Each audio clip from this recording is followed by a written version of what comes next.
You know, we've been ranking the rides in all of the Disney World parks.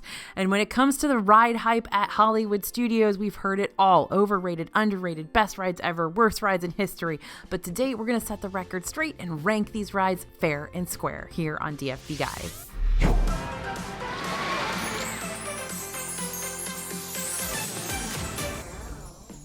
Hey everybody, it's AJ for Disney Food Blog. Disney's Hollywood Studios is the it park for the heavy hitter rides right now. We're talking about free-falling launch coasters, trackless marvels, and screen-based technology that pulls you directly into the action. So today we're going to rank all these rides on a scale of 1 to 10, as well as let you know what kind of riders are going to love these thrills and which ones are better off sitting them out. As always, rankings are completely subjective, so how I feel about a certain experience may be a 180 on how you feel about the same ride. Ready to hear my true feelings about Rise of the Resistance? Brace yourself, because the truth can be brutal. Couple of quick notes before we hit the ground running. First off, we're not talking about shows or meet and greets or cavalcades or anything other than rides today, so don't come at me asking where Indiana Jones is. Indy's great, but he's not invited to our party today. Second off, along with our rankings and reviews, we're also going to be giving you Disney Genie Plus and individual Lightning Lane entry advice.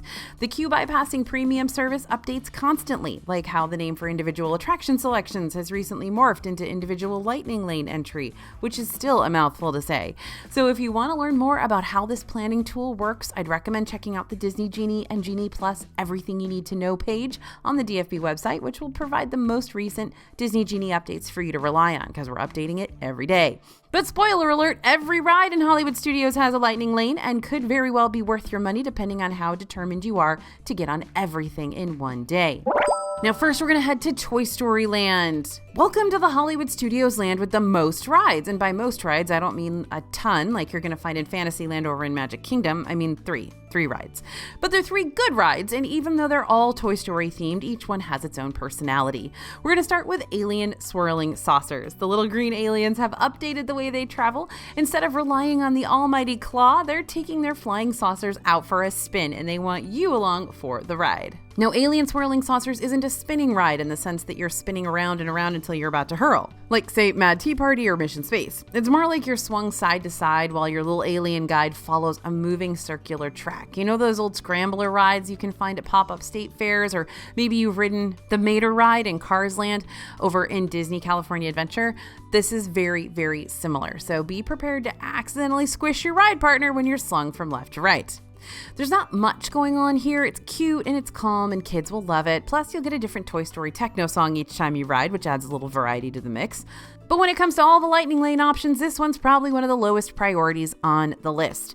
The line for this one isn't usually terrible unless you're trying to ride it in maybe early to mid-afternoon. But to be fair, all the Hollywood Studios ride lines are pretty bonkers around that time. So use your free handy-dandy My Disney Experience app to help you out with this one. Check the mobile park map and scout the wait times. When you see the ride drop down to 20 minutes or less, jump on that queue. Otherwise, don't bother waiting too long for this one. Pros: best for kids looking for a calm, colorful, and mildly thrilling carnival ride experience, and it's a cute Toy Story soundtrack. Cons: not best if you see this ride bump up to over a half-hour wait. The experience is pretty basic aside from the little green aliens and spacey themes, and it could be boring for older kiddos and teens. Overall, it's a 6 out of 10. Hang on! Slinky Dog wants to take you on a journey around Andy's backyard. Now, can you believe Andy built this whole family coaster setup all by himself? Slinky Dog Dash is just a good, wholesome time. You don't have to worry about it going upside down or corkscrewing or dropping down a forever high hill. It's a smooth sailing coaster aboard Spring Action Toy Dog, which includes bunny hills, a gentle second launch, and a finale performance from the highly acclaimed Wheezy the Penguin, who still won't give me his autograph no matter how many times I ask. Now, because this ride is great for all ages, its line is brutal. Not only are the wait times intense, but the queue is hot and stuffy and devoid of air conditioning. So if you decide to purchase Genie Plus for Hollywood Studios, Slinky Dog Dash is a great one to prioritize. And if you don't get Genie Plus, I'd recommend trying to hit up this ride at the end of the night. Not only will the line be a little less intense, but seeing the track all lit up makes the experience really, really fun. Pros on this one: best for families, especially families with newer coaster riders. This is definitely not coaster number 1. That's probably Goofy's Barnstormer over in Magic Kingdom, but this is definitely coaster number 2. And it's a solid choice if you need a break from the other more intense rides around the park. Cons, though, not best for those looking for major thrills, and the queue line has cute theming, but is a pain in the you-know-where to wait in. Overall, 8 out of 10. And here we have the OG Toy Story ride of Hollywood Studios. Raise your hand if you remember when there were paper fast passes and people used to run walk their way back to Toy Story Mania because those fast passes would sell out immediately. This is where you need to show off your sharpshooting skills. The 4D screen-based dark ride feels like you've been dropped into a series of carnival games that also double as a series of video games. Your ride vehicle is equipped with spring-loaded shooters that you'll use to pop balloons, break dishes, ring toss aliens, and take down mine carts, all while gaining points to be the ultimate champion of your group. Now be warned, this game does use 3D glasses, so if you're already wearing glasses, you should still be okay, but they could make things a little more difficult. Also, if you're wearing a mask, those 3D glasses will fog up, so be prepared for a slightly impaired ride through. We always just put our glasses on top of our mask, and that way they don't fog up. Now don't be fooled, this ride can actually be quite a workout. The spring-loaded shooter is triggered by a rapid pullback release cord, which can get exhausting by the end of an 8-minute ride. So don't use up all your energy at the beginning during the trial rounds.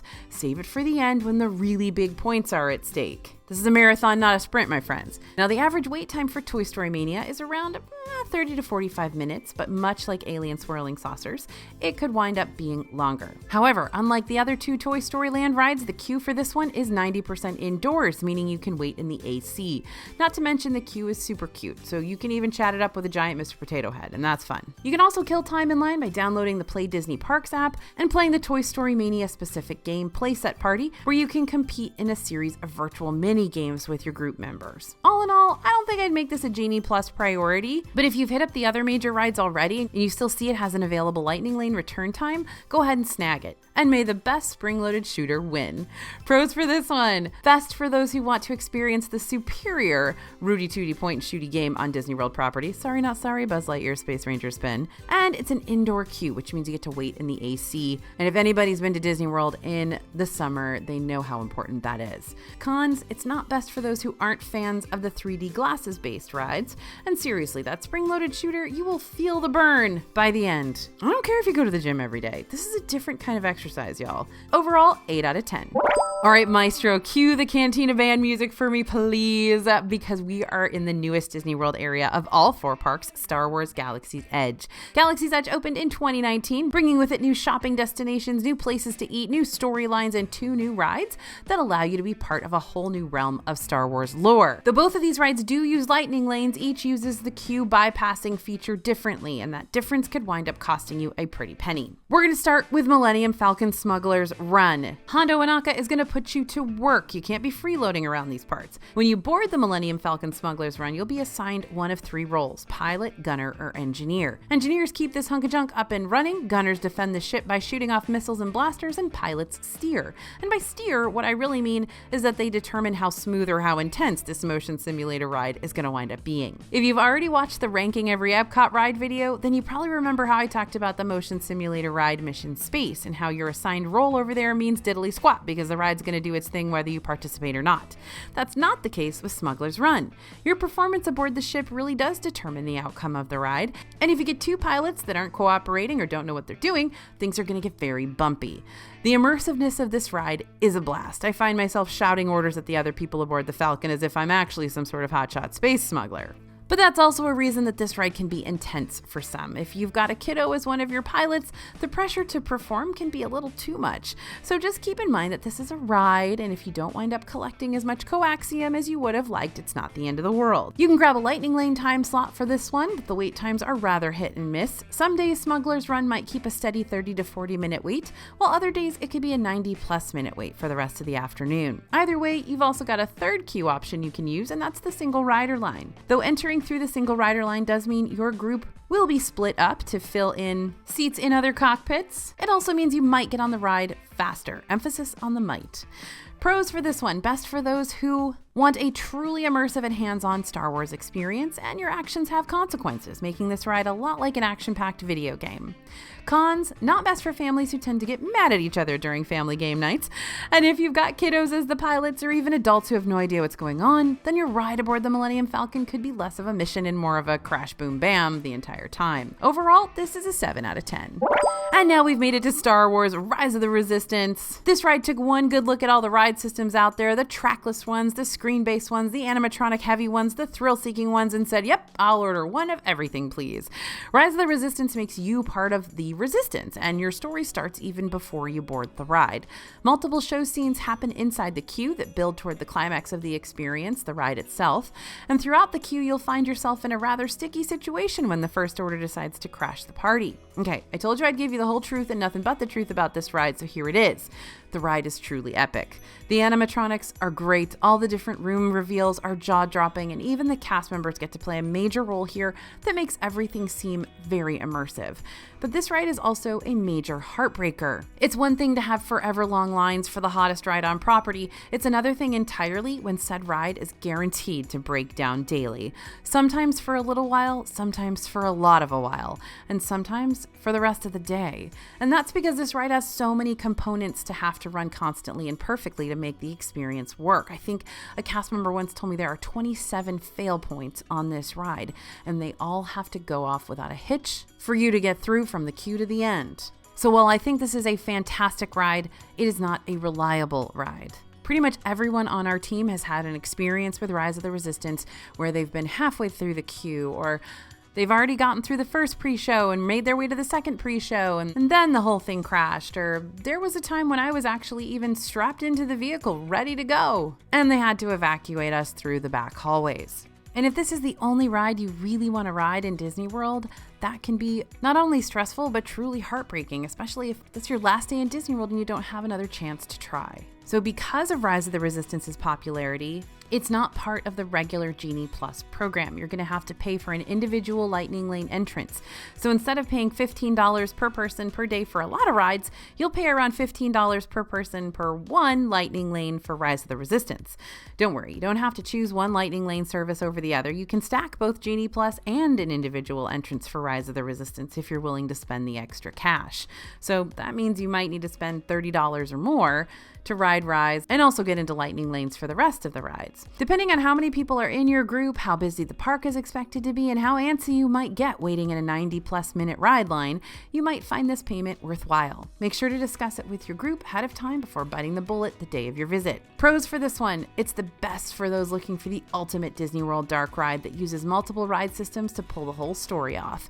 And the story doesn't just take place on the ride, it happens in the queue too. The cons, of course, not best for those who don't want to wait in a forever long line for a ride that could very well break down and make your wait even longer.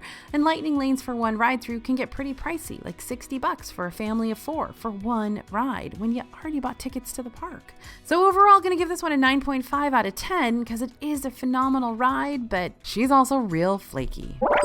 Okay, Hollywood Boulevard and Echo Lake. I combined Hollywood Boulevard and Echo Lake together for this one since both of their sections of the park only feature one ride, and I didn't want the rides to get lonely, so yeah, they're partners in crime now. One of these rides is the newest in the park, and the other, the oldest. So let's take a look at the shiny new tech first, then jump over to an MGM classic. Mickey and Minnie's Runaway Railway. Nothing can stop them now. Mickey and Minnie are ready to go on a fun-filled vacation, and you, well, you're aboard Goofy's train, all prepped and ready to go on a relaxing ride around the park. That is, until Goofy accidentally hits the track switch that sends all the locomotive carts into a tizzy.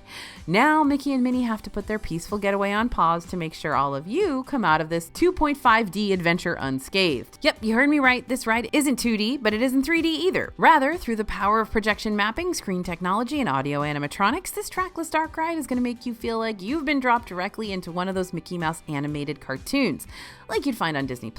A lot is going on in this ride. You might do a little conga dancing here, a little storm chasing there, and you might just plummet off the edge of a waterfall and into the sea. Despite all the shenanigans at play, there is no height requirement for this ride, so family members of all ages can enjoy this one.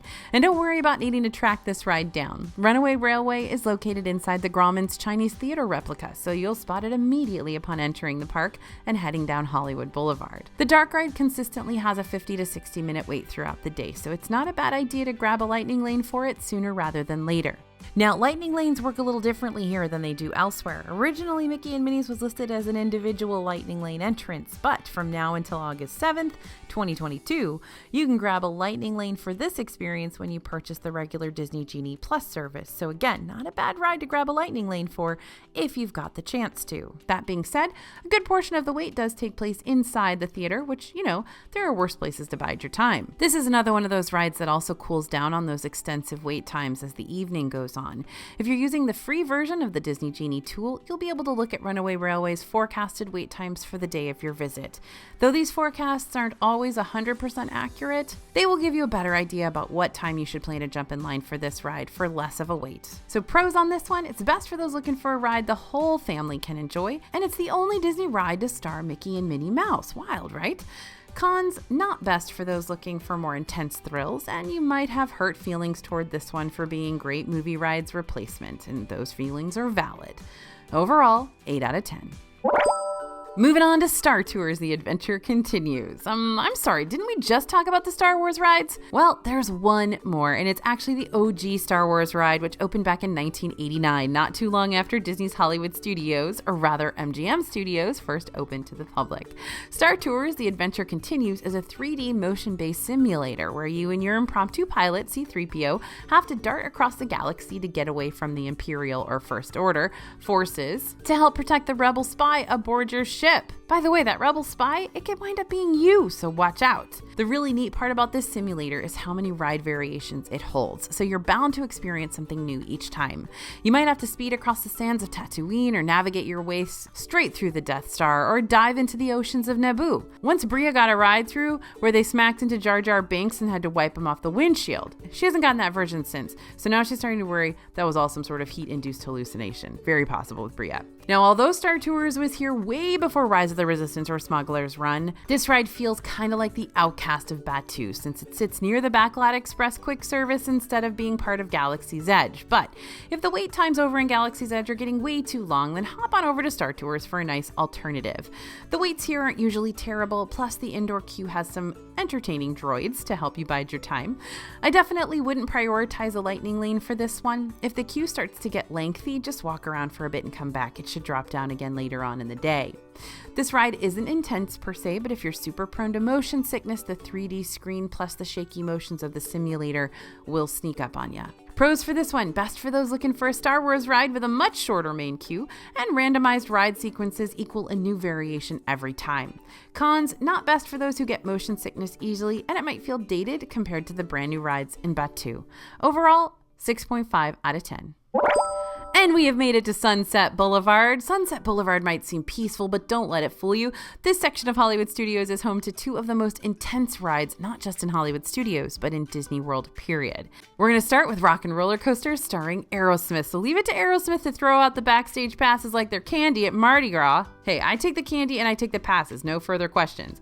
Rock and Roller Coaster starring Aerosmith is a high-speed indoor coaster where you're on your way to party backstage at an Aerosmith concert. Only problem, you're running just a teensy-weensy bit late, but don't worry, you'll be taking a really fast car, or should I say a super stretch limo.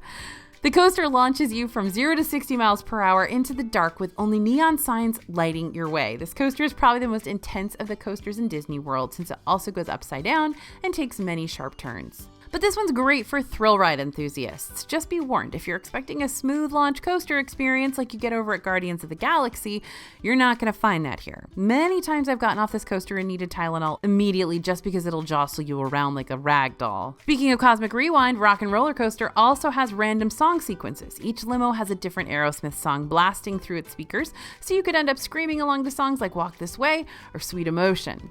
Rock and Roller Coaster stays pretty busy all day long, so it's a great lightning lane option to prioritize, but you can also try the single rider lane that's here. That's right, Hollywood Studios has 2 rides with single rider capabilities. Again, it doesn't mean you're guaranteed a shorter wait time, but it very well could help cut down on those hour-long queues. So pros for this one, best for thrill ride enthusiasts and adrenaline pumping soundtrack alongside a 0 to 60 launch. P.S. Watch out for the PhotoPass photo during the takeoff. It'll disorient you for a few seconds. Cons on this one, it's definitely not best for younger kids or first-time coaster riders who are skittish. And if rides make you woozy, prepare ahead of time. The corkscrews and upside down tracks can be a bit mind-rattling. Overall, 8 out of 10.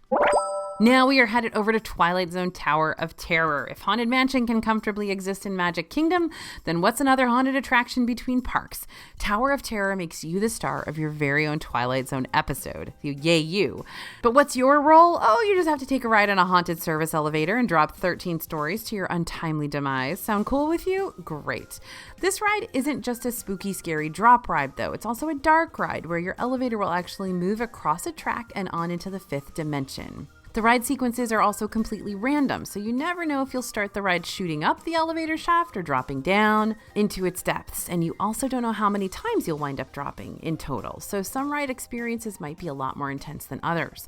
One thing you can guarantee, however, is that you'll be able to look out an open window, either across the park or the parking lot on the 13th story at least once before plummeting down one more time, because that's when the camera will take your picture. Lines for Tower of Terror have been rather intense lately, so this is also a good one to grab a lightning lane time slot for, though I must say I prefer riding this one at night because the setting sun really helps set the mood. Pros on this one: best for those looking for an eerie and thrilling ride, and random ride sequences equal you never know what type of thrills are in store. Cons: not best for kiddos or adults who don't want to experience the dark and creepy side of Disney, and thrills may be too intense for some. There was a period of time that I wouldn't ride this ride at all because I thought it was going to give me a heart attack. Spoiler alert, it hasn't. Overall, 8 out of 10. So listen up, ride enthusiasts. I've got one last and very important piece of Hollywood Studios ride wisdom for you. When it comes to the park with the most intense thrills, Hollywood Studios wins the trophy.